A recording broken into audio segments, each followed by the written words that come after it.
Le salon bourgeois de l'hôtel particulier des Beaumont résonnait de rires cristallins et de conversations feutrées. Les lustres de cristal projetaient leurs reflets dorés sur les invités élégamment vêtus, créant une atmosphère d'opulence parisienne que Juliette Caron n'avait jamais vraiment habitée, malgré ses 23 ans. Debout près de la fenêtre donnant sur les jardins du Trocadéro, elle observait les autres jeunes femmes de son âge avec une fascination mêlée d'envie. Leurs gestes assurés, leurs éclats de rire spontanés, leur facilité à naviguer dans ces eaux sociales troubles, tout ce qui lui faisait cruellement défaut. Son père, Henri Caron, homme d'affaires respecté mais distant, l'avait élevé dans une cage dorée après la mort prématurée de sa mère. Une éducation stricte, des gouvernantes sévères et surtout une solitude qui avait façonné son caractère introverti. « Juliette, ma chérie, viens donc nous rejoindre », lança Margot Dubois, une connaissance de la haute société parisienne, depuis le canapé de velours rouge où elle siégeait au centre d'un cercle de jeunes femmes. Le cœur de Juliette se serra. Ses invitations cachaient souvent des pièges qu'elle n'arrivait jamais à anticiper. Pourtant, elle s'approcha lentement, ses escarpins noirs glissant silencieusement sur le parquet ciré. Sa robe bordeaux, simple mais élégante, contrastait avec les tenues audacieuses des autres invités. « Nous parlions justement d'expérience. Intime », murmura Margot avec un sourire en coin qui fit frissonner Juliette. « Chacune raconte sa première fois. Et toi, ma belle, quel âge avais-tu lors de ton premier amour charnel ?» Les joues de Juliette s'empourprèrent instantanément. Elle sentit tous les regards se braquer sur elle comme des projecteurs impitoyables. Sa bouche s'assécha et elle balbutia quelques mots incompréhensibles, en baissant les yeux vers ses mains tremblantes. « Allons, ne sois pas timide !» insista Camille Leroy, une blonde aux yeux perçants. « 18 ans 19 ou peut-être plus récemment ? Je n'ai jamais... » La voix de Juliette se brisa comme du cristal. Un silence pesant s'abattit sur le groupe, suivi d'un éclat de rire collectif qui transperça le cœur de la jeune femme comme une lame glacée. « Tu veux dire que tu es encore ?» Margot n'osa pas prononcer le mot, mais ses yeux brillaient d'une cruauté amusée. « À 23 ans ? Mon Dieu, ma pauvre enfant ! Comment est-ce possible ?» renchérit Camille. « Tu vis dans une tour d'ivoire ou quoi ? Aucun homme ne t'a jamais trouvé désirable ?» Chaque mot était un poignard planté dans l'estime de soi déjà fragile de Juliette. Elle sentit les larmes monter, brûlantes et humiliantes. Les regards moqueurs, les chuchotements, l'atmosphère soudain hostile, tout se mélangeait dans un tourbillon de honte qui lui donnait le vertige. « Excuse-moi » murmura-t-elle en se levant précipitamment. « Oh, ne pars pas comme ça. Nous allons t'aider à rattraper le temps perdu » lança Margot, déclenchant une nouvelle vague de rire. Mais Juliette avait déjà tourné les talons. Elle traversa le salon en courant, bousculant quelques invités, ignorant les appels surpris de son père qui discutait affaires près de la cheminée. Ses pas résonnaient sur le marbre du hall d'entrée, tandis qu'elle se précipitait vers la sortie, le cœur battant si fort qu'elle craignait qu'il n'explose. La nuit parisienne l'accueillit avec une fraîcheur mordante qui contrastait avec la chaleur étouffante du salon. Les réverbères projetaient des ombres dansantes sur les pavés humides de la rue Saint-Honoré, et Juliette se mit à marcher sans direction, les larmes ruisselant librement sur ses joues. « Pourquoi suis-je si différente ?» se demanda-t-elle à voix haute, sa voix se perdant dans le bruit lointain de la circulation nocturne. Ses pas la menèrent instinctivement vers les jardins du Louvre, ce refuge qu'elle avait toujours chéri depuis l'enfance. Mais cette nuit, même la beauté sereine des lieux ne parvenait pas à apaiser la tempête qui faisait rage dans son cœur. Elle s'effondra sur un banc, les épaules secouées par des sanglots qu'elle avait retenus trop longtemps. Au loin, les phares d'une voiture découpèrent la pénombre, mais Juliette n'y prêta aucune attention. Elle était seule avec sa douleur, convaincue que son innocence était une malédiction qui la condamnerait à une éternelle solitude. Comment aurait-elle pu deviner que cette nuit de désolation marquerait le début d'une transformation qui changerait sa vie à jamais? Dans l'obscurité, le destin tissait déjà les fils de sa rencontre avec celui qui verrait en sa pureté non pas une faiblesse, mais la plus précieuse des lumières. Alexandre Verneuil ajusta sa cravate de soie anthracite dans le reflet de la vitre de sa Bentley Continental, garée devant l'hôtel particulier des Beaumont. À 36 ans, cet homme aux traits ciselés avait bâti un empire financier qui faisait trembler les marchés européens. Ses yeux d'un gris acier reflétaient une froideur calculée que seuls ses plus proches associés osaient défier. La soirée mondaine à laquelle il venait d'assister s'était déroulée comme prévu. Négociations feutrées, sourires de façade et l'acquisition stratégique d'une nouvelle filiale dans le textile. Pour Alexandre, ces événements sociaux n'étaient que des échiquiers où chaque conversation cachait un coup à jouer. Il s'apprêtait à monter dans sa voiture lorsqu'un mouvement furtif attira son attention. Une silhouette féminine venait de sortir précipitamment de l'hôtel particulier, ses pas résonnant de manière désordonnée sur le pavé. Même dans la pénombre des réverbères, Alexandre distingua sa détresse, les épaules secouées, la démarche chancelante d'une personne en fuite. Quelque chose en lui, un instinct qu'il croyait mort depuis longtemps, l'empêcha de démarrer immédiatement. Sans vraiment comprendre pourquoi, il éteignit le moteur et descendit de sa voiture. La jeune femme avait disparu dans la direction des jardins du Louvre. Alexandre connaissait bien ce quartier pour y avoir grandi, avant que la fortune ne transforme sa vie en labyrinthe de responsabilités et de solitude dorée. Ses pas le menèrent naturellement vers l'endroit où lui aussi avait autrefois cherché refuge dans les moments difficiles. Il la trouva effondrée sur un banc, sous les branches nues d'un platane centenaire. Ses sanglots silencieux déchiraient la quiétude nocturne avec une force qui surprit Alexandre. Cette vulnérabilité brute, sans masque ni artifice, contrastait violemment avec l'univers de façade qu'il fréquentait quotidiennement. « Mademoiselle ?» Sa voix grave résonna doucement dans l'air frais. Juliette sursauta, levant vers lui des yeux rougis par les larmes. À la lumière tamisée du lampadaire, Alexandre put distinguer ses traits délicats, cette beauté naturelle que n'altérait ni le maquillage sophistiqué, ni les artifices de la mode. Quelque chose dans son regard, une innocence authentique, le frappa comme un coup de poing au plexus. « Excusez-moi, je ne voulais pas vous déranger », balbutia-t-elle en tentant maladroitement d'essuyer ses joues. « Vous ne me dérangez pas. » Alexandre s'assit à l'autre extrémité du banc, maintenant une distance respectueuse. « Voulez-vous en parler ?» Cette question si simple déclencha une nouvelle vague de larmes chez Juliette. Comment expliquer à cet inconnu élégant la humiliation qu'elle venait de subir? Comment lui faire comprendre que sa pureté était devenue son fardeau? Ils ont ri de moi, murmura-t-elle entre deux sanglots, comme si j'étais un animal de foire, comme si être différente faisait de moi quelque chose de moins que les autres. Alexandre sentit sa mâchoire se crisper.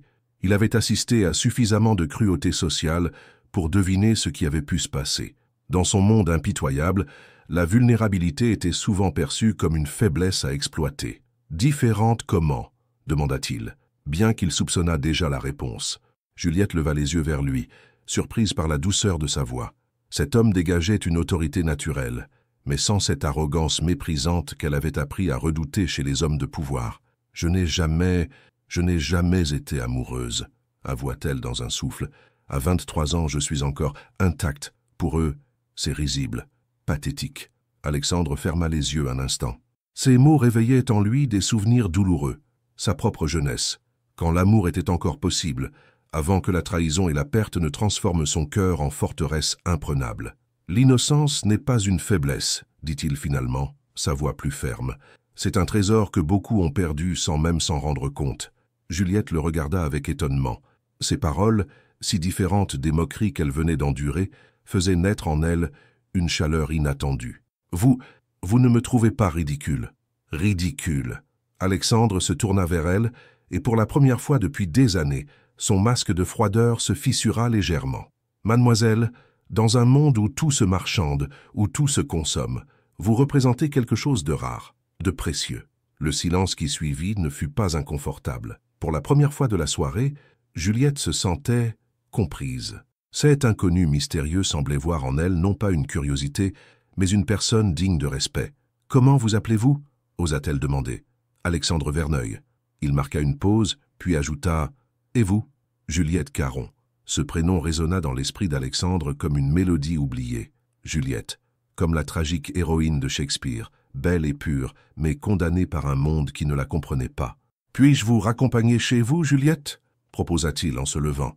Elle hésita un moment, puis accepta d'un hochement de tête. Tandis qu'ils marchaient côte à côte vers la Bentley, Alexandre réalisa que quelque chose venait de changer en lui. Cette rencontre fortuite avec une jeune femme en détresse avait réveillé une part de son humanité qu'il croyait définitivement enfouie.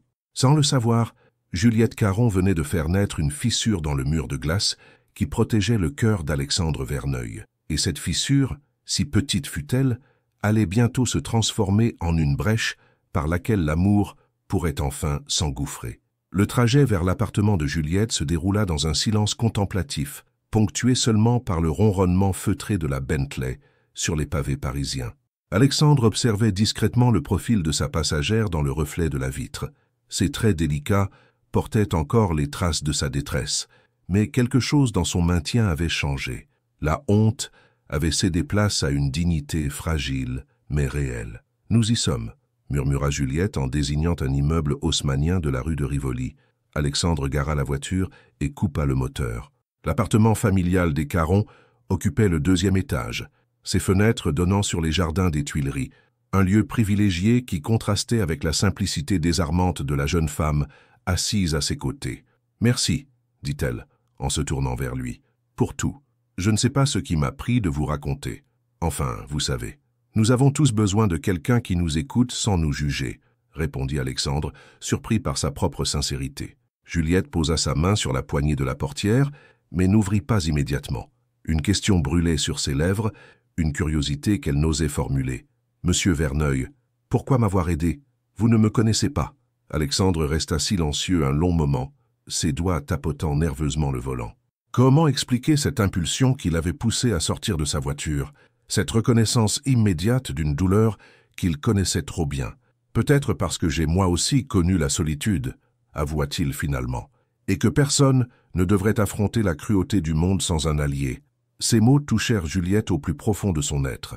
Derrière la prestance et l'assurance d'Alexandre, elle entrevoyait une faille, une blessure similaire à la sienne. « Vous parlez comme quelqu'un qui a beaucoup souffert », observa-t-elle avec une perspicacité qui le surprit.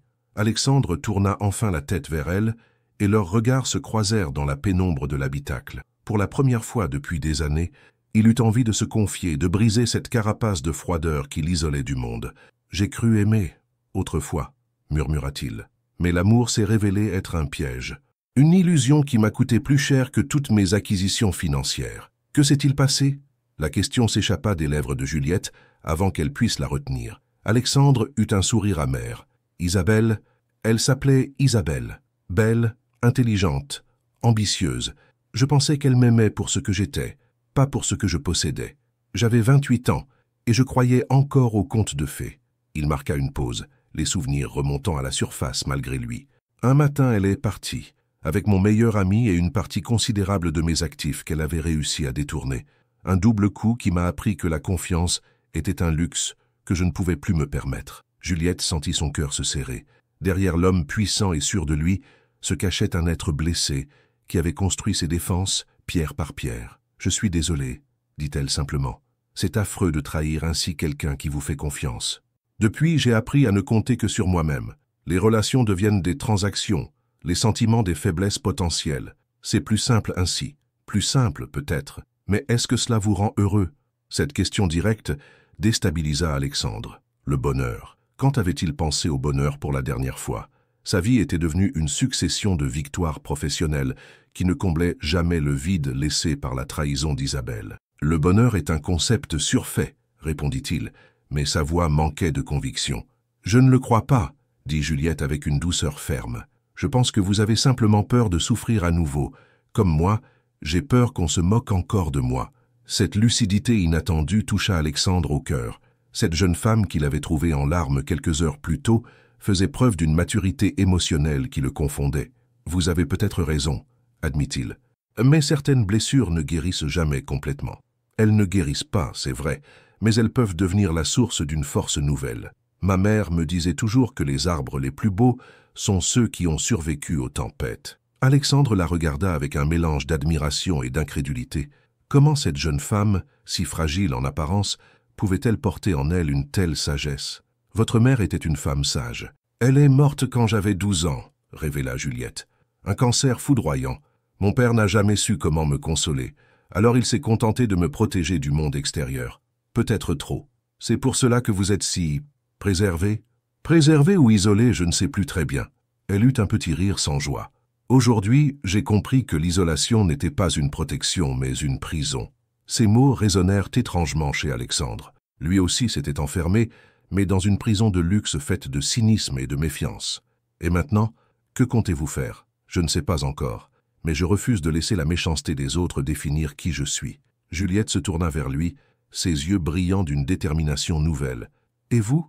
Allez-vous continuer à vivre derrière vos murs ?» Cette question le hanta, tandis qu'il la regardait disparaître dans l'immeuble. Pour la première fois depuis 8 ans, Alexandre Verneuil venait de rencontrer quelqu'un qui voyait au-delà de sa fortune et de son pouvoir. Quelqu'un qui avait réussi, en quelques heures, à ébranler les certitudes qu'il avait mis des années à construire. En redémarrant sa voiture, il ne put s'empêcher de sourire. Cette Juliette Caron était décidément pleine de surprises. 3 jours s'étaient écoulés depuis leur rencontre nocturne, et Alexandre ne parvenait pas à chasser Juliette de ses pensées.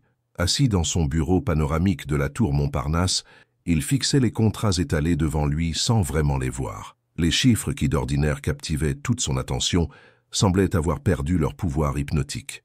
Son assistante, Valérie Moreau, une femme efficace dans la quarantaine, frappa discrètement à la porte avant d'entrer. « Monsieur Verneuil, vous avez rendez-vous avec les investisseurs japonais dans 1 heure. Dois-je repousser ?» Alexandre sursauta, réalisant qu'il avait complètement oublié cette réunion cruciale pour l'expansion de son groupe en Asie. « Non, bien sûr que non. Préparez la salle de conférence. » Valérie hésita un instant avant d'ajouter « Monsieur, si je puis me permettre, vous semblez préoccupé ces derniers jours. Tout va bien ?» Cette sollicitude inhabituelle de la part de son assistante, pourtant habituée à sa froideur professionnelle, le surprit.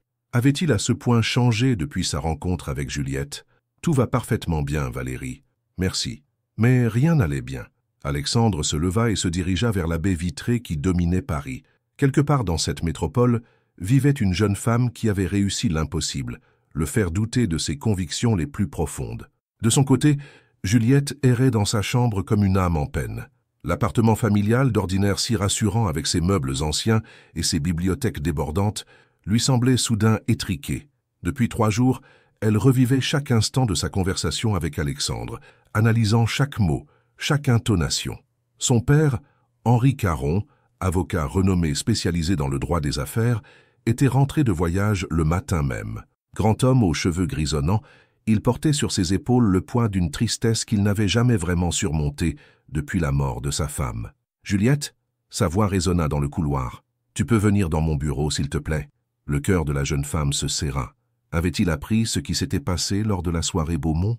Les ragots parisiens circulaient vite dans leur milieu. Elle le trouva debout devant la fenêtre, contemplant les jardins des Tuileries d'un air songeur. « Papa, vous vouliez me voir ?» Henri se retourna, et Juliette fut frappée par la fatigue qui marquait ses traits. Ces dernières années, les voyages d'affaires s'étaient remultipliés, comme s'ils fuyaient les souvenirs qui hantaient leur foyer. « J'ai eu des échos concernant la soirée de lundi dernier. » Sa voix était douce mais inquiète. « On m'a dit que tu étais parti précipitamment. » Juliette baissa les yeux, sentant la honte refluer. « J'ai eu un malaise, rien de grave. »« Ma chérie ?» Henri s'approcha et posa une main tendre sur l'épaule de sa fille. « Je sais que j'ai été absent ces dernières années, trop absent. Peut-être que si ta mère était encore là, papa, ne dites pas cela. Si, il faut que je le dise. Depuis la mort de Céleste, j'ai eu peur de te perdre toi aussi. Alors j'ai tenté de te protéger de tout. Mais en voulant te préserver, je t'ai peut-être privé de vivre vraiment. » Ces mots, d'une lucidité douloureuse, touchèrent Juliette au cœur. Son père, cet homme fort qu'elle avait toujours admiré, révélait enfin ses propres failles. « Vous avez fait de votre mieux, papa. »« Non, Juliette, mon mieux aurait été de t'apprendre à naviguer dans le monde, pas à t'en cacher. Maintenant, tu as 23 ans, et... » Il marqua une pause, cherchant ses mots. « Tu mérites de connaître l'amour. Le vrai, celui que j'ai eu avec ta mère. » L'évocation de ses parents submergea Juliette d'émotion. Elle se souvenait encore de leurs regards complices, de leurs gestes tendres, de cette complicité qui avait illuminé son enfance. « Comment savoir si c'est le vrai amour ?» demanda-t-elle spontanément. Henri sourit tristement. « Quand tu rencontres la bonne personne, tu le sais, quelque chose change en toi. Le monde devient plus coloré, plus vivant. Ta mère disait toujours qu'avant notre rencontre, elle vivait en noir et blanc. » Ces paroles résonnèrent étrangement chez Juliette. Depuis sa rencontre avec Alexandre, elle avait effectivement l'impression que quelque chose avait changé. Une curiosité nouvelle, une envie de découvrir qui elle pourrait devenir. « Papa, si je rencontrais quelqu'un de différent, vous m'autoriseriez à le voir. » Henri observa sa fille avec attention. Il y avait dans ses yeux une lueur qu'il n'y avait jamais vue auparavant. Différent comment? Plus âgé, plus expérimenté. Le père en lui se crispa instinctivement, mais l'homme qui avait aimé passionnément comprit que sa fille était en train de grandir. « Du moment qu'il te respecte et qu'il te rend heureuse, oui, ma chérie, il est temps que tu voles de tes propres ailes. » Le lendemain matin, Juliette se réveilla avec une résolution nouvelle. Elle s'habilla avec soin, choisissant une robe bleu marine qui mettait en valeur ses yeux, et se dirigea vers le quartier d'affaires de la Défense. Trouver l'adresse du bureau d'Alexandre n'avait pas été difficile. Les journaux économiques parlaient régulièrement de l'Empire Verneuil et de son patron mystérieux. Arrivée devant l'imposante tour de verre et d'acier, Juliette sentit son courage vaciller. Que faisait-elle là?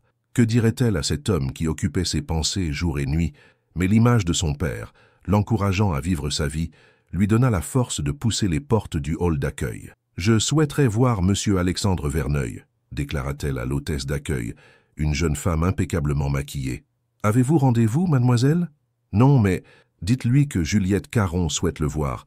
C'est personnel. » L'hôtesse, intriguée par l'assurance tranquille de cette visiteuse inattendue, composa le numéro du bureau d'Alexandre. En haut, dans son bureau, Alexandre décrocha distraitement. « Monsieur Verneuil, il y a une certaine mademoiselle Caron qui souhaite vous voir.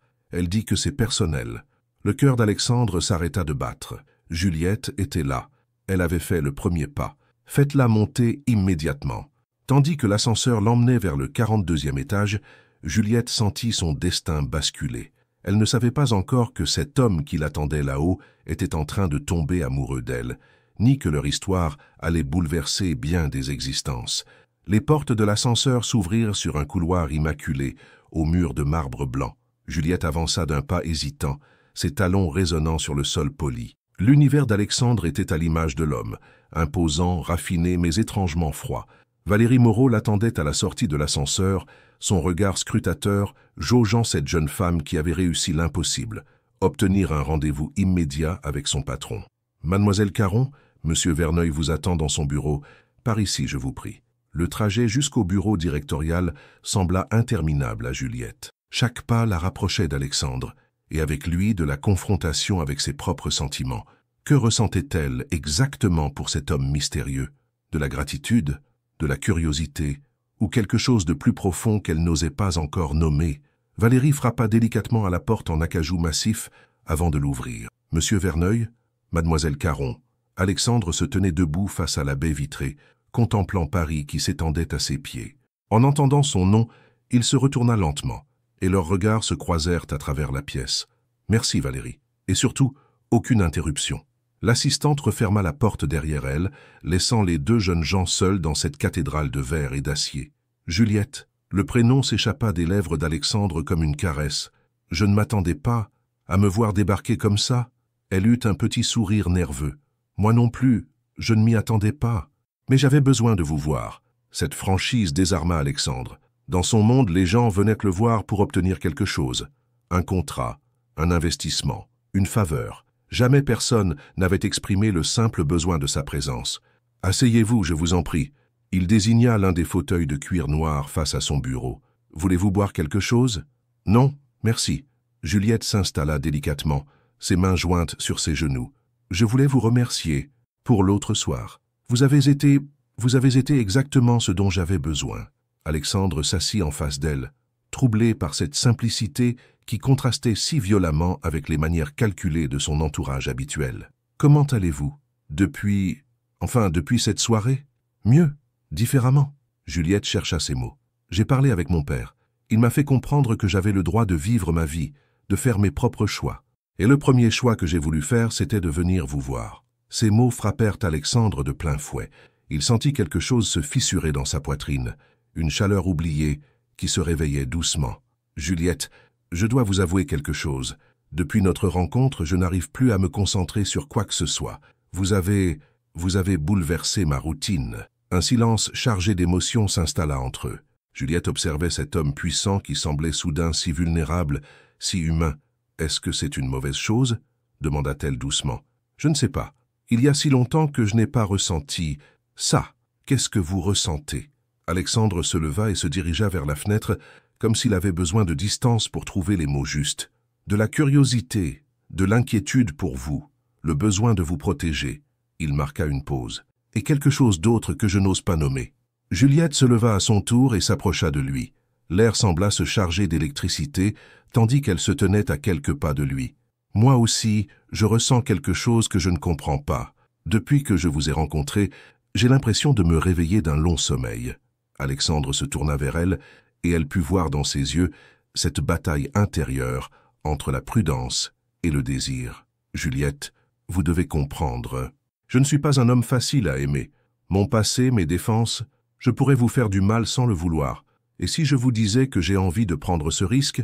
Cette question le stoppa net. Il scruta son visage, cherchant un signe d'hésitation, une trace de doute. Mais il n'y trouva qu'une détermination tranquille qui le bouleversa. « Vous ne me connaissez pas vraiment, » murmura-t-il. « Alors apprenez-moi à vous connaître. » Alexandre tendit la main vers son visage, effleura sa joue du bout des doigts.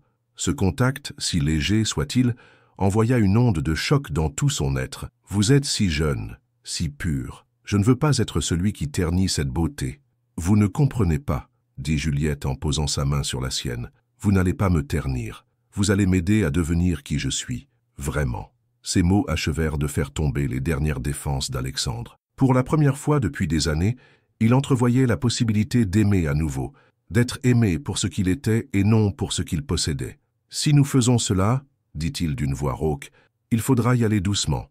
Je ne veux pas vous brusquer. Je vous fais confiance. » Cette confiance absolue, offerte si simplement, fit chavirer le cœur d'Alexandre. Il approcha son visage du sien et leurs lèvres se frôlèrent dans un baiser d'une tendresse infinie. Un baiser qui scellait le début de leur véritable histoire. Quand ils se séparèrent, Juliette avait les larmes aux yeux, mais cette fois, c'étaient des larmes de joie. « Dînez avec moi ce soir », murmura Alexandre contre ses lèvres. Oui, dans ce simple mot se cachaient toutes les promesses d'un amour naissant. Ni l'un ni l'autre ne savaient encore que leur bonheur fragile allait bientôt être mis à l'épreuve par ceux qui ne supportèrent pas de voir Alexandre Verneuil vulnérable et amoureux. Mais pour l'instant, dans ce bureau suspendu au-dessus de Paris, ils n'existaient que l'un pour l'autre, unis par ce premier baiser qui avait le goût de tous les possibles. Le restaurant. Le Meurice baignait dans une lumière dorée qui se reflétait sur les cristaux et l'argenterie. Juliette observait discrètement Alexandre découper son saumon avec une élégance naturelle qui trahissait une éducation raffinée. 3 semaines s'étaient écoulées depuis leur premier dîner, et ces rendez-vous secrets étaient devenus les moments les plus précieux de son existence. « À quoi pensez-vous » demanda Alexandre en remarquant son air songeur. « À nous, à cette bulle dans laquelle nous vivons. » Elle posa sa fourchette et le regarda dans les yeux. « C'est merveilleux, mais j'ai parfois l'impression que nous nous cachons du monde entier. » Alexandre tendit la main à travers la table et caressa doucement ses doigts. Ce geste qu'il répétait souvent maintenant envoyait toujours la même onde de chaleur dans le cœur de Juliette. Peut-être parce que le monde n'est pas encore prêt à comprendre ce que nous vivons, murmura-t-il. Vous êtes si précieuse, Juliette. Je ne veux pas que les vautours de notre milieu social s'acharnent sur vous. Les vautours ? Alexandre eut un sourire amer. Vous ne les connaissez pas encore, mais moi si. Ces gens qui se nourrissent des failles des autres, qui transforment chaque bonheur en scandale. Depuis que j'ai bâti ma fortune, je suis devenu une cible de choix pour leur médisance. Juliette sentit un frisson d'inquiétude la parcourir. Vous pensez qu'ils vont s'intéresser à nous? Ils s'intéressent déjà à nous. Cette révélation la figea sur place. Alexandre soupira et sortit son téléphone, affichant une page internet qu'il fit glisser vers elle. Le mystérieux Alexandre Verneuil aurait-il trouvé chaussure à son pied? Selon nos sources, le milliardaire de 36 ans serait vu régulièrement en compagnie d'une jeune femme de la haute société parisienne. Une romance qui fait déjà jaser dans les salons. Le sang de Juliette se glaça dans ses veines. Il parle de nous? Pas encore nommément, mais ce n'est qu'une question de temps. Alexandre rangea son téléphone, le visage sombre. Écoutez-moi bien, Juliette. Dans les jours qui viennent, on va peut-être vous poser des questions, vous suivre, chercher à vous piéger. Ces gens-là n'ont aucune morale. L'innocence de Juliette se heurtait brutalement à la réalité d'un monde qu'elle découvrait. Mais qu'est-ce qu'ils me veulent? Nous ne faisons rien de mal. Nous ne faisons rien de mal, en effet. Mais pour eux, notre différence d'âge, votre innocence, mes antécédents, tout peut devenir un scandale juteux. Juliette sentit les larmes monter. Ces dernières semaines avaient été les plus belles de sa vie. Alexandre lui avait fait découvrir un monde de sensations nouvelles. Leurs longues promenades sur les quais de Seine, leurs conversations passionnées dans des petits cafés cachés, ces moments où il lui prenait la main et où elle se sentait exister pleinement. « Je ne veux pas vous perdre », murmura-t-elle. Alexandre se leva et vint s'asseoir à côté d'elle, l'entourant de ses bras protecteurs. « Vous ne me perdrez pas, mais il faut que vous soyez forte, plus forte que je ne l'ai été autrefois. » Le lendemain matin, Juliette découvrit la vérité de ces mots. En sortant de l'appartement familial pour se rendre à la librairie Shakespeare & Company, où elle avait pris l'habitude de retrouver Alexandre, elle fut interpellée par une femme élégante aux cheveux platine. « Mademoiselle Caron, je suis Diane Rousseau, journaliste pour Paris Society. J'aimerais vous poser quelques questions. » Le cœur de Juliette se mit à battre violemment. « Je n'ai rien à dire. Allons, ne soyez pas modeste. Votre relation avec Alexandre Verneuil fait sensation. Nos lecteurs aimeraient en savoir plus sur celle qui a conquis le cœur de glace du milliardaire. » Juliette tenta de s'éloigner, mais la journaliste la suivit accompagnée d'un photographe qui commença à mitrailler. Comment une jeune femme sans expérience a-t-elle réussi à séduire un homme aussi aguerri? Y a-t-il des arrangements financiers dans votre relation? Cette dernière insinuation frappa Juliette comme une gifle. Comment osez-vous? Je ne fais que poser les questions que tout le monde se pose, ma chère. Un homme riche et une jeune innocente. L'histoire est vieille comme le monde. Tremblante de rage et d'humiliation, Juliette se précipita vers l'entrée de l'immeuble, poursuivie par les flashs.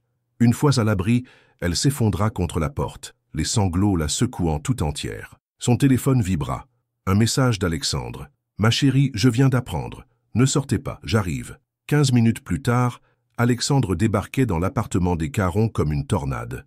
Henri, alerté par les pleurs de sa fille, était déjà à ses côtés, tentant de la consoler. « Que s'est-il passé exactement ?»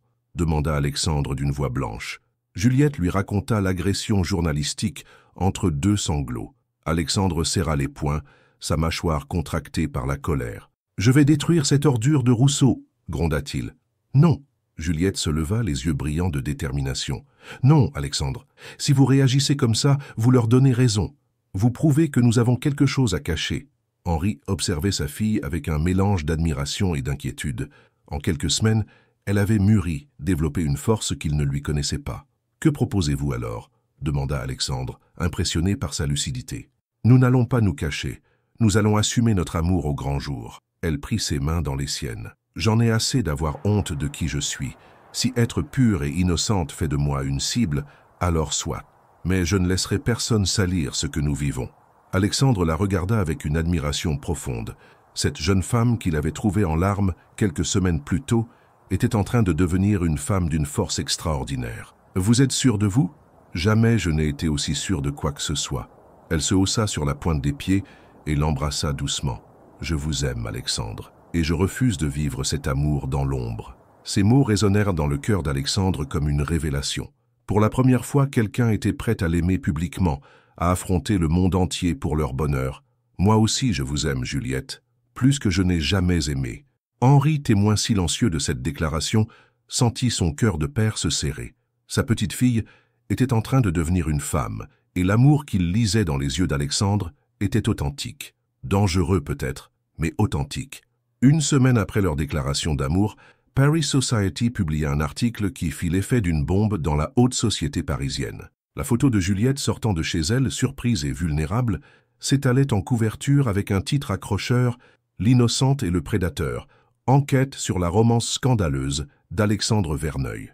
Assise dans le salon familial, Juliette lisait l'article avec un mélange de dégoût et d'incrédulité. Chaque ligne déformait leur histoire d'amour, transformant Alexandre en manipulateur-calculateur et elle-même en victime naïve d'un homme d'affaires sans scrupules. Source proche du dossier révèle que Mademoiselle Caron, 23 ans, n'avait jamais eu de relation amoureuse avant de rencontrer le milliardaire. Une innocence qui aurait particulièrement attiré Verneuil, connu pour ses conquêtes sophistiquées. L'entourage de la jeune femme s'inquiète de cette relation déséquilibrée. « Des mensonges », murmura Henri en refermant le magazine d'un geste sec. Tout cela n'est que pure diffamation. Le téléphone de Juliette vibra. Alexandre. Sa voix était tendue, chargée d'une colère qu'elle ne lui avait jamais connue. « Juliette, ne sortez pas aujourd'hui. Les journalistes sont partout. J'arrive. Alexandre, calmez-vous. Ce ne sont que des mots. Des mots qui peuvent détruire votre réputation. Et la mienne aussi, d'ailleurs. » 1 heure plus tard, Alexandre faisait irruption dans l'appartement des Caron, accompagné de son avocat, maître Benoît Lefebvre, un homme sec, aux cheveux grisonnants. « La situation est grave », annonça l'avocat sans préambule. « Cet article contient plusieurs éléments diffamatoires. Nous pouvons attaquer en justice, mais le mal est déjà fait. Les réseaux sociaux s'enflamment, les commentaires pleuvent. » Alexandre se dirigea vers la fenêtre, observant les photographes qui campaient devant l'immeuble. « C'est exactement ce que je voulais éviter. dit-il d'une voix amère. « Juliette, je suis désolé. Je vous avais promis de vous protéger. Et j'ai échoué. » « Vous n'avez pas échoué. » Juliette se leva et vint se placer face à lui. « Vous ne pouvez pas contrôler la méchanceté des autres, mais je peux contrôler les dégâts. » Alexandre la regarda droit dans les yeux. « Il faut que nous prenions nos distances. Quelques mois, le temps que l'orage passe. » « Non. » La fermeté de Juliette surprit tout le monde. « Non, Alexandre. Si nous cédons maintenant, nous leur donnons raison. Nous validons leurs mensonges. » Henri, qui n'avait pas dit un mot depuis l'arrivée des visiteurs, prit soudain la parole. « Ma fille a raison. Fuir ne résoudra rien. Au contraire, cela alimentera les rumeurs. Monsieur Caron, intervint l'avocat, avec tout le respect que je vous dois, vous sous-estimez la violence médiatique dont peut être victime votre fille. Les réseaux sociaux sont impitoyables. Alors nous allons nous défendre, répliqua Juliette, avec une détermination qui força l'admiration d'Alexandre. Nous allons dire la vérité, notre vérité. Alexandre secoua la tête. Juliette, vous ne comprenez pas. Une fois qu'on entre dans cette arène, on ne peut plus en sortir indemne. Regardez ce qui m'est arrivé avec Isabelle. Le scandale m'a poursuivi pendant des années. Je ne suis pas Isabelle. Les yeux de Juliette brillaient d'une flamme nouvelle. Et vous n'êtes plus l'homme brisé que vous étiez à l'époque. Ces mots frappèrent Alexandre de plein fouet. Juliette avait raison. Avec elle, il avait retrouvé une force qu'il croyait perdue à jamais. Soudain, la sonnette retentit. Henri alla ouvrir et se trouva face à Margot Dubois, celle-là même qui avait humilié Juliette lors de la soirée Beaumont. Elle était accompagnée de 2 autres femmes que Juliette reconnut immédiatement. « Henri, mon cher, nous venions prendre des nouvelles de Juliette, cette affreuse histoire dans les journaux. » Margot s'interrompit en apercevant Alexandre dans le salon. Son sourire se fit carnassier. « Eh bien, Monsieur Verneuil en personne, quelle surprise de vous trouver ici en pleine tempête médiatique. » Juliette sentit la rage monter en elle. Ces femmes venaient savourer son humiliation, se repaître de son malheur comme des hyènes. « Margot, je pense que vous devriez partir, » dit Henri d'une voix glaciale. « Oh, mais nous venons en amis, n'est-ce pas, Juliette ?» Margot s'avança dans le salon, ignorant délibérément la tension palpable. « Nous nous faisions du souci pour toi. Après tout, nous t'avions mis en garde contre ce genre de situation délicate. »« Mise en garde ?» Juliette se leva, tremblante de colère. « Vous m'aviez humiliée. Il y a une différence. Ma chère enfant, nous voulions juste t'ouvrir les yeux sur le monde réel. Un homme comme Monsieur Verneuil ne s'intéresse aux jeunes filles innocentes que pour une seule raison. Ça suffit. » Alexandre s'avança, sa présence imposante, emplissant soudain la pièce. « Madame, je vous conseille de partir, immédiatement. » Margot eut un rire cristallin. « Oh, comme c'est romantique, le chevalier qui défend sa damoiselle. Mais dites-moi, Monsieur Verneuil, combien de temps durera cette passion pour l'innocence, jusqu'à ce qu'elle ne soit plus si innocente ?» Ce fut la goutte d'eau qui fit déborder le vase. Juliette s'avança vers Margot, le regard flamboyant. « Sortez de chez nous, maintenant. »« Juliette, ma chérie. »« Sortez !» cria Juliette avec une force qui surprit tout le monde, y compris elle-même. Le silence qui suivit fut assourdissant. Margot, décontenance par cette explosion de caractère, battit en retraite vers la porte. « Très bien, très bien. Mais souviens-toi de mes paroles, Juliette. Les contes de fées n'existent pas dans notre monde. » Une fois les intrus partis, Juliette s'effondra dans les bras d'Alexandre, épuisée par cette confrontation. « Je suis fier de vous, » murmura-t-il contre ses cheveux. « Vous avez été magnifique. »« J'en ai assez de subir, » dit-elle d'une voix tremblante mais déterminée. « Je veux me battre, avec vous, pour nous. » Alexandre la serra plus fort contre lui. Cette femme extraordinaire était en train de le transformer, de lui redonner le goût du combat. Ensemble, ils allaient affronter la tempête. « Alors battons-nous, » dit-il simplement. Dans ce moment de détermination partagée, ils ne savaient pas encore que leur véritable épreuve ne faisait que commencer. 2 jours après l'incident avec Margot, Alexandre reçut un appel qui allait bouleverser leur fragile équilibre. Son téléphone vibra pendant qu'il prenait son petit déjeuner avec Juliette dans un café discret du Marais, loin des regards indiscrets. Isabelle. Le nom s'échappa de ses lèvres comme un poison. Juliette leva les yeux de son croissant, intriguée par la pâleur soudaine d'Alexandre. « Qui est-ce ?»« Mon passé qui revient me hanter. » Alexandre décrocha, la mâchoire serrée. « Que veux-tu, Isabelle ?» La voix à l'autre bout du fil était douce, mélodieuse, avec cette pointe d'accent du Sud que Juliette entendait distinctement. « Alexandre, mon chéri, j'ai lu les journaux. Cette petite histoire avec une gamine innocente, c'est si touchant. Va droit au but. J'aimerais te voir. J'ai des choses importantes à te dire. Des choses que tu dois savoir avant de commettre la même erreur qu'autrefois. » Alexandre ferma les yeux, sentant le piège se refermer. « Je n'ai rien à te dire, Isabelle. C'est fini entre nous depuis 8 ans. Pas selon les documents que j'ai en ma possession. Rendez-vous au Ritz à 16 heures, seul. » La communication se coupa, laissant Alexandre face au regard inquiet de Juliette. « C'était elle, n'est-ce pas, celle qui vous a trahi ?» Alexandre hocha la tête, l'esprit en ébullition. Que pouvait bien vouloir Isabelle après toutes ces années? Et surtout, quel document mentionnait-elle? « Je dois la voir, dit-il finalement. « Alors j'y vais avec vous. » Non, Juliette, c'est exactement ce qu'elle attend. Elle veut vous rencontrer pour mieux vous détruire. Je ne suis plus la jeune femme fragile que vous avez trouvée en pleurs il y a quelques semaines, Alexandre. Je peux affronter votre passé. L'hôtel Ritz baignait dans son luxe habituel quand Alexandre y pénétra, seul malgré les protestations de Juliette. Il trouva Isabelle installée dans un salon privé, aussi belle et sophistiquée qu'autrefois. Ses cheveux châtains cascadaient sur ses épaules et sa robe noire moulante attirait les regards masculins. Alexandre, elle se leva avec grâce et tenta de l'embrasser, mais il recula. « Qu'est-ce que tu veux, Isabelle ?» Elle sourit, ce sourire enjôleur qui l'avait autrefois rendu fou d'amour. « Toujours aussi direct, c'est ce que j'ai toujours aimé chez toi. » Elle s'assit et croisa élégamment les jambes. « Assieds-toi, mon chéri. Nous avons tant de choses à nous dire. » J'ai dit « Qu'est-ce que tu veux ?» Isabelle ouvrit son sac Hermès et en sortit une enveloppe Kraft. « Tu te souviens de notre dernier week-end ensemble, dans cette charmante villa en Provence ?» Le sang d'Alexandre se glaça. Il se souvenait parfaitement de ce week-end, 3 semaines avant qu'elle ne disparaisse avec Ludovic, son soi-disant meilleur ami. « J'avais emporté un petit appareil photo pour immortaliser nos moments intimes. » Elle fit glisser l'enveloppe vers lui. Des souvenirs que certaines personnes pourraient trouver compromettants. Alexandre ouvrit l'enveloppe d'une main tremblante. Les photos étaient explicites, montrant leurs ébats amoureux sous tous les angles. Son estomac se retourna. « Tu es répugnante. Je suis pragmatique. Ces photos, accompagnées du bon récit, pourraient faire sensation dans la presse. Imagine les gros titres. Le vrai visage d'Alexandre Verneuil révélé par son ex-maîtresse. Ta petite vierge serait enchantée d'apprendre quel genre d'homme tu es vraiment. Que veux-tu en échange? 10 millions d'euros. Et que tu quittes cette gamine avant qu'elle ne découvre qui tu es vraiment. » Alexandre serra les poings. « Jamais. Réfléchis bien, mon chéri. Ta réputation, celle de ta petite protégée, tout peut s'écrouler. Cette innocente Juliette ne mérite pas de souffrir à cause de tes appétits d'autrefois. » Pendant ce temps, Juliette faisait les 100 pas dans l'appartement familial, rongée par l'inquiétude. Elle ne supportait pas l'idée qu'Alexandre affronte seul cette femme qui l'avait tant fait souffrir. Son téléphone sonna, un numéro inconnu. « Mademoiselle Caron, ici Ludovic Moreau. Je pense que nous devrions nous rencontrer. Qui êtes-vous » L'ancien meilleur ami d'Alexandre, et l'homme qui était avec Isabelle quand elle l'a quitté. Il y a des choses que vous devez savoir sur elle, sur ce qu'elle manigance actuellement.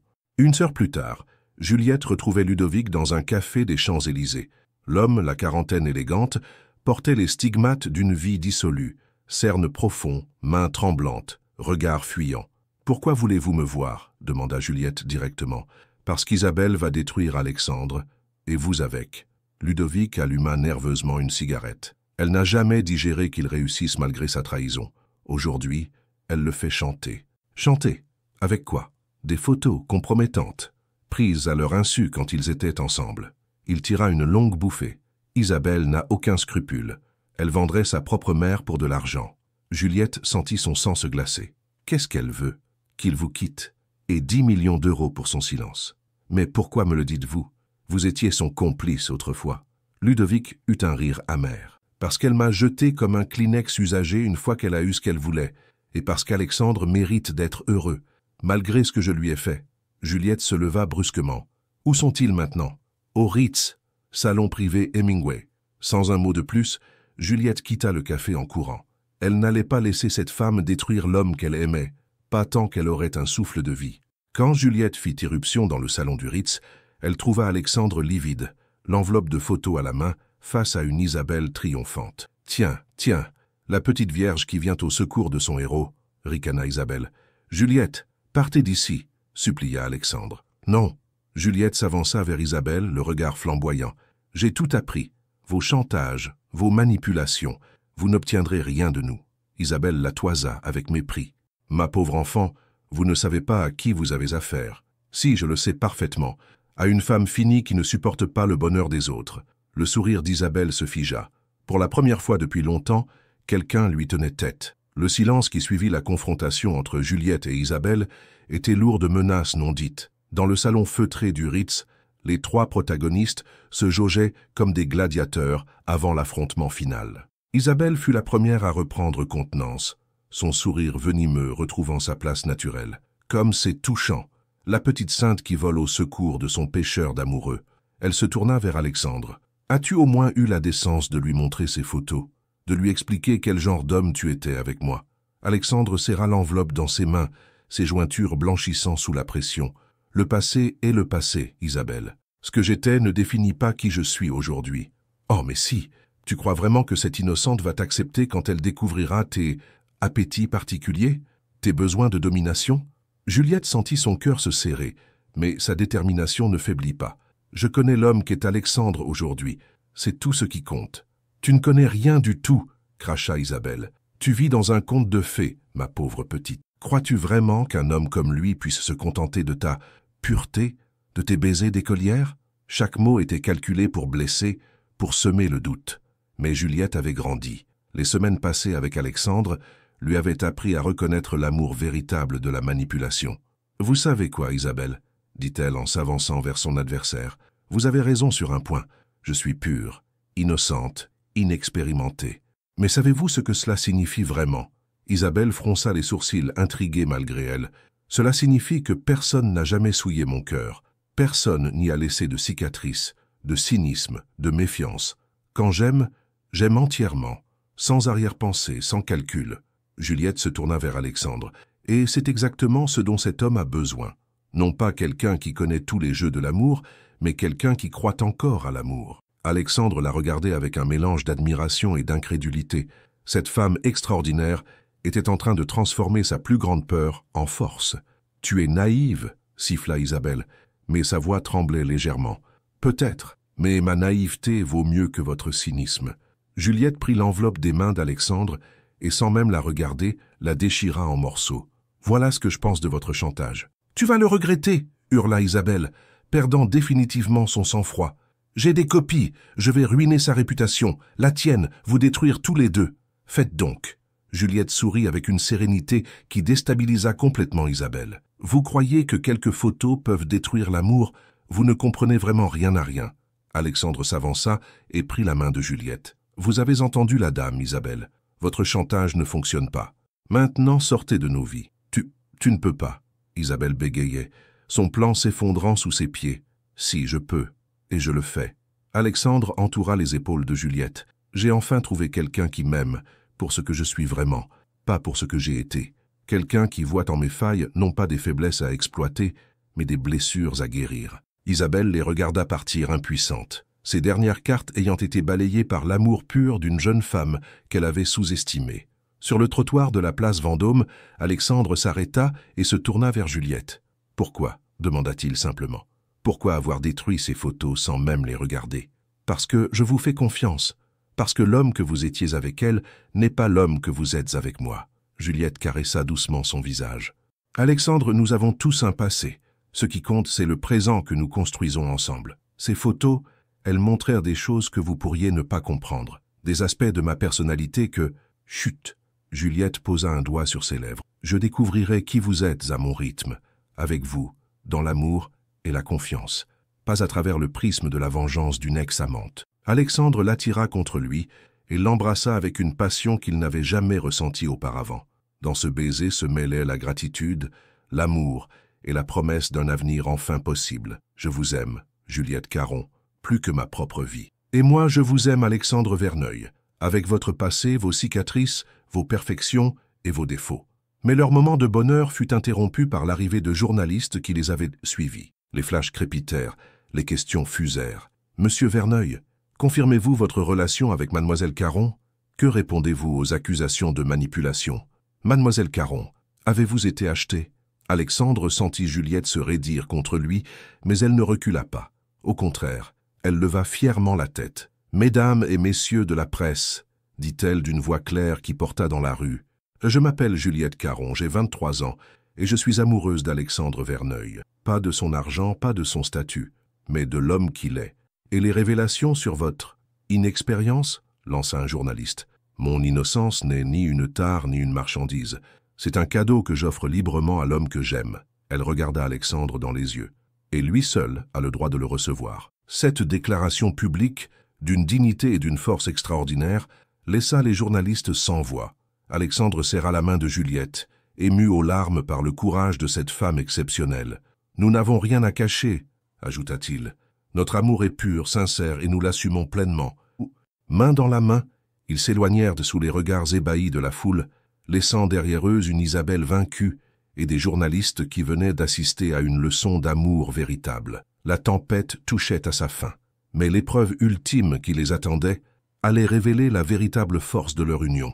6 mois après la confrontation avec Isabelle, Paris baignait dans la douceur d'un printemps naissant. Les jardins du Luxembourg s'épanouissaient sous un soleil généreux, et Juliette marchait lentement parmi les allées fleuries, son cœur battant d'une joie qu'elle n'avait jamais connue auparavant. L'opinion publique avait fini par se retourner en leur faveur. La dignité avec laquelle ils avaient affronté les attaques, la sincérité évidente de leurs sentiments et surtout l'éclatante défaite d'Isabelle avaient touché le cœur des Parisiens. Les mêmes journaux qui les avaient traînés dans la boue quelques mois plus tôt encensaient maintenant leur histoire d'amour, comme un conte de fées moderne. Juliette, elle se retourna pour voir Alexandre s'approcher, vêtu d'un costume sombre qui mettait en valeur ses yeux gris. Dans ses mains, il tenait un petit écrin de velours noir, qui fit battre le cœur de la jeune femme. « Alexandre, qu'est-ce que... » « Attendez. » Il s'agenouilla sur le gravier de l'allée, indifférent au regard curieux des promeneurs. « Juliette Caron, il y a 6 mois, j'étais un homme perdu dans les ténèbres de son propre cynisme, un homme qui avait renoncé à l'amour, à la beauté, à tout ce qui fait que la vie vaut la peine d'être vécue. » Les larmes montèrent aux yeux de Juliette, tandis qu'Alexandre ouvrait l'écrin, révélant une bague de fiançailles d'une simplicité parfaite, un solitaire monté sur un anneau de platine. « Vous avez été ma lumière dans cette nuit. Vous m'avez appris que l'innocence n'était pas une faiblesse mais la plus pure des forces, que l'amour véritable pouvait triompher de tout, même de nos propres démons. » Sa voix se brisa légèrement, chargée d'émotion. « Vous avez transformé mes cicatrices en sagesse, ma méfiance en espoir, ma solitude en plénitude. Juliette, voulez-vous m'épouser? Voulez-vous être ma lumière pour l'éternité ?» Les sanglots de joie secouèrent la jeune femme. Autour d'eux, les promeneurs s'étaient arrêtés, attendant sa réponse dans un silence respectueux. « Oui, » murmura-t-elle à travers ses larmes. « Oui, Alexandre, de tout mon cœur, de toute mon âme. Oui. » Il glissa la bague à son doigt, puis se releva pour la prendre dans ses bras. Leur baiser, tendre et passionné, fut salué par les applaudissements spontanés des témoins improvisés de ce moment magique. Le mariage eut lieu 3 mois plus tard dans la chapelle Saint-Louis des Invalides, en présence de leurs proches et de quelques amis sincères. Henri Caron, rayonnant de fierté, accompagna sa fille vers l'autel où l'attendait Alexandre, émotionnellement chamboulé par la beauté de sa fiancée. Juliette portait la robe de mariée de sa mère, retouchée avec amour par les meilleures couturières parisiennes. Le tissu de soie ivoire épousait parfaitement ses formes délicates, et le voile de dentelle ancestrale encadrait son visage radieux. « Mes chers amis, » déclara le prêtre d'une voix solennelle, « nous sommes réunis aujourd'hui pour célébrer l'union de 2 âmes qui ont trouvé l'une en l'autre leur complément parfait. » Pendant la cérémonie, Alexandre ne put détacher son regard de Juliette. Cette femme extraordinaire qui avait bouleversé sa vie, qui avait su voir au-delà de ses défenses pour toucher son cœur meurtri, était sur le point de devenir sa femme. « Alexandre, acceptez-vous de prendre Juliette pour épouse, de l'aimer et de la chérir dans la joie et dans la peine, dans la richesse et dans la pauvreté, dans la santé et dans la maladie, jusqu'à ce que la mort vous sépare? »« Oui, je le veux, » répondit-il d'une voix ferme, ses yeux plongés dans ceux de Juliette. « Juliette, acceptez-vous de prendre Alexandre pour époux, de l'aimer et de le chérir dans la joie et dans la peine, dans la richesse et dans la pauvreté, dans la santé et dans la maladie, jusqu'à ce que la mort vous sépare? »« Oui, je le veux, » répondit-elle, sa voix claire résonnant dans la chapelle. L'échange des alliances se fit dans une émotion palpable.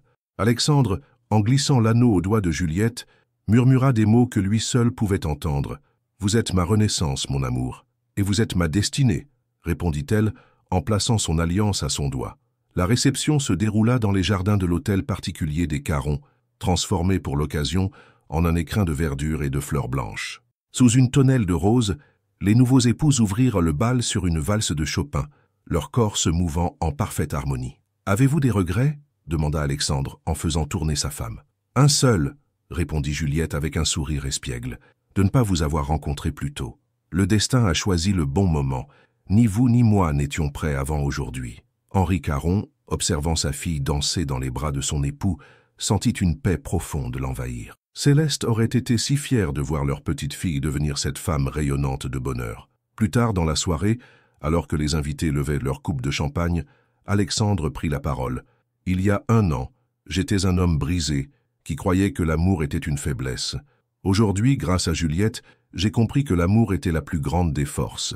Elle m'a appris que parfois, il faut accepter de redevenir vulnérable pour retrouver sa véritable force. » Il se tourna vers sa femme, les yeux brillants d'émotion. « Juliette, vous avez illuminé ma nuit.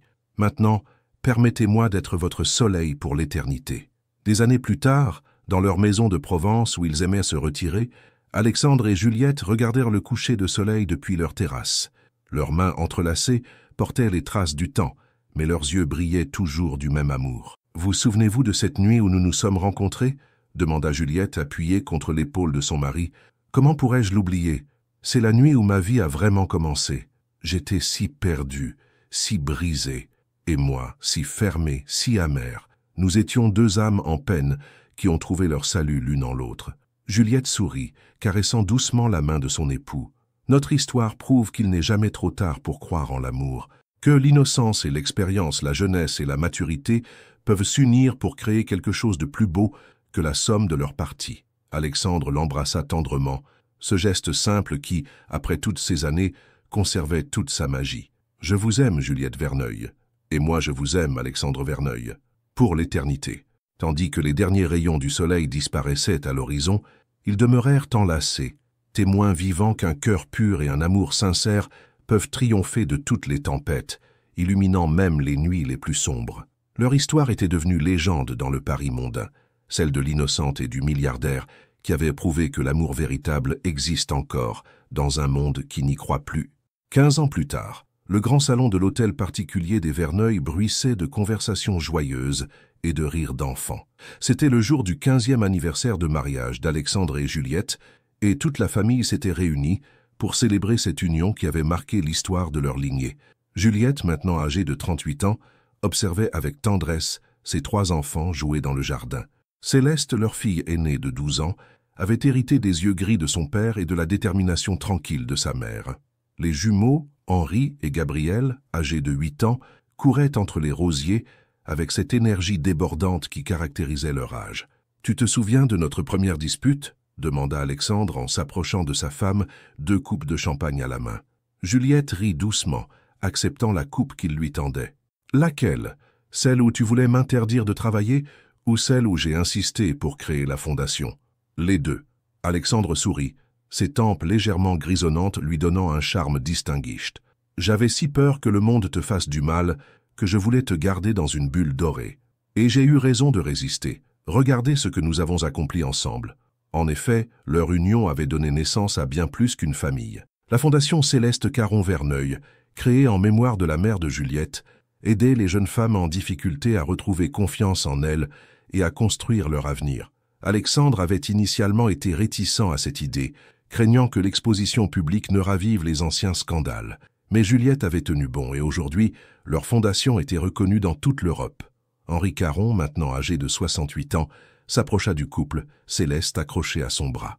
Le grand-père et sa petite-fille partageaient une complicité particulière. « Grand-père Henri me racontait l'histoire de votre rencontre », dit Céleste avec cette curiosité intense qui la caractérisait. « C'est vrai que maman pleurait dans un jardin quand papa l'a trouvée ?» Juliette échangea un regard complice avec Alexandre. Ils avaient décidé de ne jamais cacher la vérité à leurs enfants, mais en l'adaptant à leur âge. « C'est vrai, ma chérie. Parfois, les moments les plus difficiles de notre vie nous mènent vers les plus beaux. Et papa était vraiment méchant avant ?» demanda Henri Junior en s'approchant, ses vêtements tachés de terre. « Je n'étais pas méchant, » corrigea Alexandre, en ébouriffant les cheveux de son fils. « J'étais perdu, comme un bateau sans boussole. »« Et maman a été ta boussole ?» demanda Gabriel, toujours pragmatique malgré ses 8 ans. « Votre maman a été bien plus que ça. Elle a été ma lumière, mon guide, ma renaissance. » Plus tard dans la soirée, après le départ des invités, Alexandre et Juliette se retrouvèrent seuls sur la terrasse, comme ils aimaient le faire chaque soir. Les enfants dormaient, La maison avait retrouvé son calme, et ils savouraient ces moments d'intimité qui leur rappelaient leur début. « J'ai reçu une lettre aujourd'hui, » dit Juliette en sortant une enveloppe de sa poche. « De Margot Dubois. » Alexandre fronça les sourcils. « Que peut bien vouloir cette harpie après toutes ces années? Lise plutôt. » Alexandre déplia la lettre et lut à voix haute. « Chère Juliette, je sais que cette lettre vous surprendra. Après 15 ans de silence, je me permets de vous écrire pour vous présenter mes excuses les plus sincères. Le temps et les épreuves m'ont appris l'humilité. Ma propre fille vient de vivre une déception amoureuse, et en la consolant, j'ai repensé à cette soirée terrible où je vous ai humilié. J'ai réalisé la cruauté de mes paroles et de mes actes. Votre histoire avec Alexandre est devenue légendaire dans notre milieu. Vous avez prouvé que l'amour véritable existe et que parfois il faut du courage pour le préserver. J'espère qu'un jour, vous pourrez me pardonner. Sincèrement, Margot Dubois. » Alexandre replia la lettre perplexe. « Qu'allez-vous faire ?» Lui répondre. Lui dire que je lui pardonne. Juliette se blottit contre son mari. La rancune est un poison qui empoisonne d'abord celui qui la porte. Et puis, nos enfants grandissent dans un monde où la bienveillance doit l'emporter sur la vengeance. Cette sagesse, acquise au fil des années, continuait d'émerveiller Alexandre. Juliette avait gardé sa pureté d'âme tout en développant une profondeur qui la rendait encore plus belle à ses yeux. « Et Isabelle, avez-vous eu de ces nouvelles récemment? Ludovic m'a écrit le mois dernier. Elle vit en Californie, seule. Ses tentatives pour nuire à notre réputation ont fini par se retourner contre elle. Personne ne lui fait plus confiance dans le milieu des affaires. Je ne peux pas dire que j'en sois désolé. Moi, si, un peu. C'est une femme brisée qui n'a jamais su aimer vraiment. C'est une tragédie, au fond. Cette compassion, même pour ceux qui leur avaient ni fait du mal, était l'une des qualités que Alexandre admirait le plus chez sa femme. « Papa? Maman ?» Ils se retournèrent pour voir Céleste dans l'embrasure de la porte-fenêtre, en chemise de nuit, ses longs cheveux châtains ébouriffés par le sommeil. « Que fais-tu debout, ma chérie ?» demanda Juliette en lui tendant les bras. « J'ai fait un cauchemar. J'ai rêvé que vous vous sépariez comme les parents de Mathilde à l'école. » Alexandre et Juliette échangèrent un regard ému. Leur fille aînée, si mature pour son âge, portait parfois le poids d'angoisse qui la dépassait. « Viens ici, ma belle, » dit Alexandre en l'installant sur ses genoux. « Écoute-moi bien. L'amour entre ta maman et moi est différent. Il a été testé par les tempêtes, forgé dans l'adversité. Il est devenu indestructible. Comment tu peux en être sûr? Parce que nous avons appris à nous aimer non pas malgré nos défauts, mais avec eux, parce que nous nous sommes choisis chaque jour pendant 15 ans, et parce que nous continuerons à nous choisir jusqu'à notre dernier souffle. » Juliette caressa les cheveux de sa fille. « L'amour véritable, ma chérie, ce n'est pas l'absence de problème.